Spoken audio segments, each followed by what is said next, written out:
Greetings and welcome to Simple Scotch Reviews. Here we have a pretty popular one among the whiskey circles. We have the Balvenie 15 single barrel. Just get this out of the way right away. The cask number is 8964, bottle number 492. The ABV on this whiskey is 47.8% ABV. So just a quick lead in here.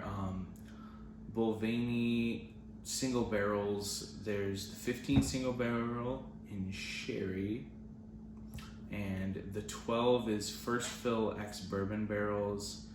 I think the ABV is similar. I have not yet tried the 12 single barrel. I'm definitely meaning to, and I believe there's also somewhere out there a 21 single barrel and maybe a 25 single barrel. And correct me if I'm wrong. I think there's, maybe both, but I've never seen any of them in any store I've gone into, so that would be why I don't know for certain if there's a 21 or a 25. I know there's at least one of them. I believe one of them was the new release to replace Balvenie 17 Double Wood, is my understanding. The other thing to lead into this is, I know one thing people do when they look for this Balvenie 15 single barrel is they say, you gotta find the darkest color one. And they're searching for them because that's the first fill sherry, and those are the good ones. The other ones aren't very good. So that's a matter of opinion. I did have an interaction with a brand rep who said they were involved in one of the processes of choosing the barrels at Balvenie with David Stewart, and he said that some of the best ones that they tasted were some of the lighter colored ones. I don't have enough experience with this whiskey drinking multiple bottles to know if my palate enjoys the lighter or darker more. I may like the lighter one even more than this one. I may be like, oh, I want to avoid those. But for those of you that hear that, I just want you to know that piece of information. And I know that's coming from a brand rep, but he's honest about enough things that I think if he didn't enjoy the lighter colored ones, he'd say he had a preference for the dark. And I've also heard from several others I know that enjoy this whiskey a lot that they have never had a bad one. They're all different, but they've never had a bad one. So just take all those for what you will. Let's get into this whiskey. It's a single malt Scotch whiskey.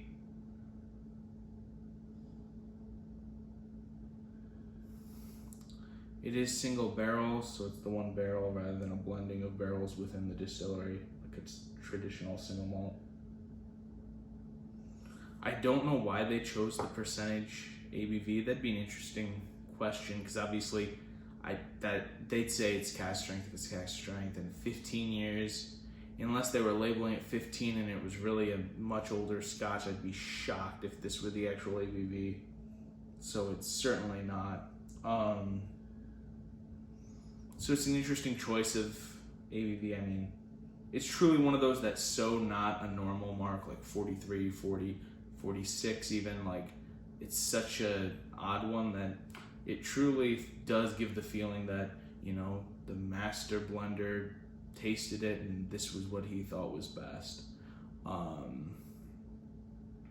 Because normally something like this, if they don't want to go chill filtered and natural color, those kind of things, they usually will put it at that 46% ABV mark, but it's over it, and it just caught my attention right away, because I was like, oh, I actually was thinking it was 46% when I first purchased it. I hadn't even seen the percentage on it.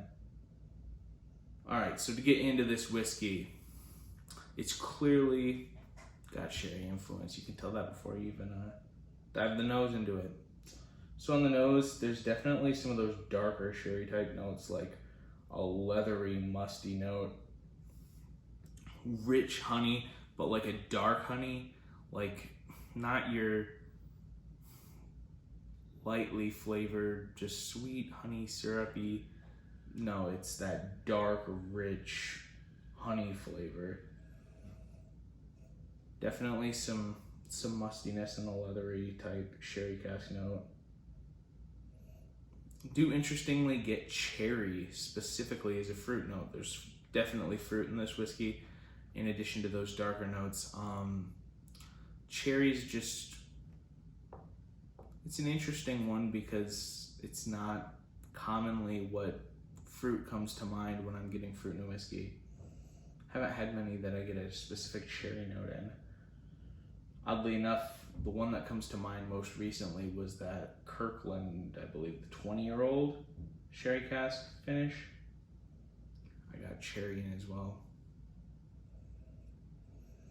So those musty notes, cherry, the rich dark honey, but also some molasses even in there. Definitely molasses. Also picking up a little vanilla as well.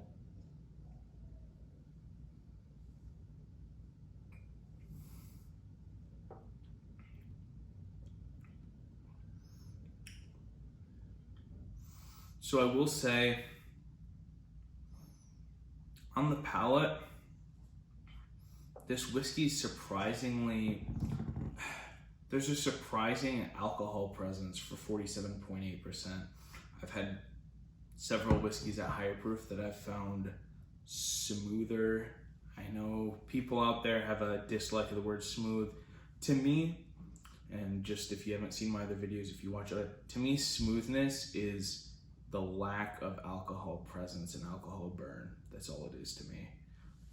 Not trying to assert anything else, say bad flavor. No other connotations with smooth besides a lack of a noticeable alcohol presence, or how noticeable is that alcohol presence. In a harsh whiskey, it's quite apparent, and in a smooth one, it's a range of lesser to, I can't even detect it, I believe. There's a few whiskeys in that category that are in that. I can't even really pick up on the nose or the palate much any kind of alcohol presence.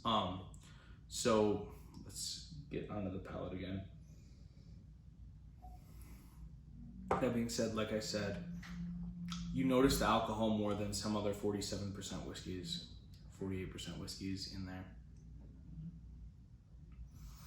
So definitely the fruit, getting an overripe cherry, maraschino cherry, getting that vibe from it. Cherry, definitely that musty note is still apparent in the palate. There's some woodiness, woody, little hint of vanilla. Not getting a whole lot of vanilla, so that you get that fruit, the ripe cherry, the maraschino cherry, also some musty notes, the leather.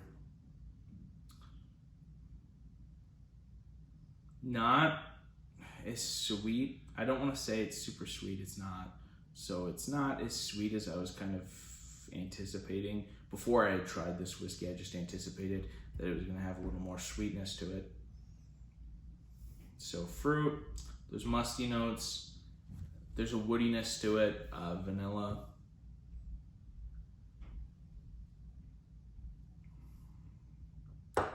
Not getting as much for maybe right at the beginning. I'm getting some of those baking spice notes, but not as much of the baking spices, Christmas spices as I would, or Christmas spice, yeah. Not as much of those spices as I usually get in a sherry cask. Fruit, the musty note, the woodiness, the hint of vanilla. It is a long finish. I spent some time with it the other night, so I'm just checking those notes just in case I forgot to bring anything in. Yeah, that I did say maraschino cherry. It did just give me because recently I had had some maraschino, the Luxardo maraschino liqueur, and so it just kind of did give me a vibe back to that for a minute. I had that in a cocktail, but the finish is long, and the vanilla and the woodiness and the let's see. Got to talking, trying to remember what was in the finish.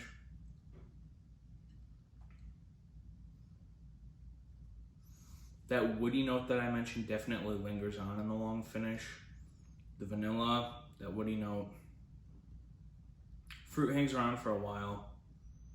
Like I said, ABV is pretty noticeable for a 47%, almost 48% whiskey. Overall, it is a very nice whiskey.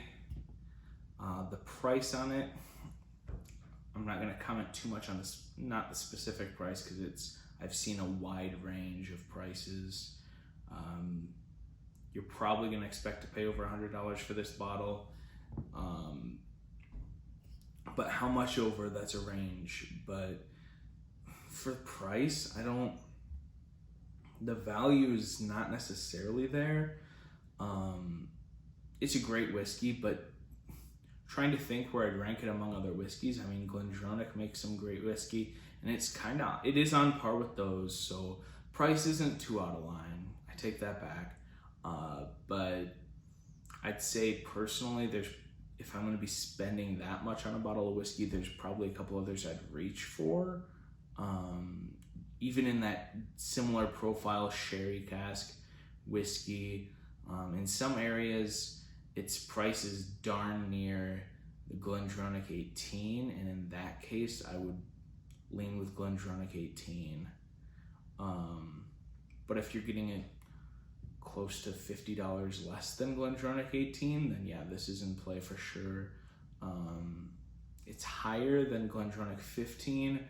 I know that's one that's hyped out a lot out there. I've had it and it's good. I'd say they're probably in similar quality. So if you're someone that's like, I get Glendronach 15 all the time for $79.99, yeah, I'd say this is definitely worth a shot for you to try, because it's another great sherry finished whiskey. So if you're a person really into the sherry cask, I definitely recommend trying it. You may not go back for it though if you're getting Glendronach 15 for that price, because I'd say if Glendronach 15 is cheaper, then this is in the same realm of quality for me. It's just a nice sherry cask whiskey, and I know some people enjoy large variety of whiskey. Some find a niche they love and just want to explore all of it. If you're in that sherry cask niche and you haven't tried this, gotta go for it. Definitely get it. For anyone into whiskey, I'd certainly say it's one worth trying. It's a very nice whiskey. I doubt you would get it and be disappointed and say, I never should have gotten this. Doubt there'd be any regrets. It's a great whiskey. I do thoroughly recommend it. Whether I'll go back to it much more remains to be seen, just based off of it's not even available in some states. For example, where I'm at, I got this traveling. Where I'm at, Balvenie products are everywhere. 12 single barrel everywhere, but the 15 single barrel, nowhere. They don't get it. They can't get it. I've asked. The whole rest of the main Balvenie line, readily available and the shelves are full, but for whatever reason, this whiskey can't be obtained here. So if it's not available in your area, it's a great thing to try. So just to wrap this up, I know I kind of rambled on there. Great whiskey, thoroughly recommend. Whether it's a heavy hitter for the price point, I'm not going to laud it as a value whiskey, like excellent value for the price point, but it's not a disappointment for the price point. So value aside, tasty whiskey, doubt you'll be disappointed, thoroughly recommend. Check out my channel, like, subscribe. You can even ask questions in the comments. I try to respond to those quickly. Check out the channel. There's going to be all sorts of reviews coming up. I believe next on the docket, at least for Scotch, is going to be some Edredor whiskeys. So definitely something worth checking out, especially you sherry cask lovers. But yeah, there is right now, I'm trying to think, there's no Japanese whiskey on there, but there's several American whiskeys. If not, there's several American whiskeys coming. Going to be start putting more of those reviews up. There's multiple Canadian whiskeys, lots of Irish whiskeys, Scotch. It's a channel for whiskey lovers. So check it out. Check out the reviews. More will be coming. So if you want to get those reviews when they drop, you got to subscribe to stay notified. Otherwise, you won't know until you go looking. So enjoy the channel, enjoy this review. Hopefully this helps if you're considering a purchase, because you know, for some people, you just throw out all the money for whiskey, like, oh, looks good, I'll throw $130, $150 down on it. But some people, like, if that's your special occasion bottle, you shop around and read reviews, look at reviews, try to narrow down your list, because you can't just buy every whiskey, because that starts to get expensive. So hopefully this review helped you in that process, if that's where you're at, or if you're interested. Enjoy your whiskey. Everyone's journey is different. Drink it how you like it. And thanks for watching.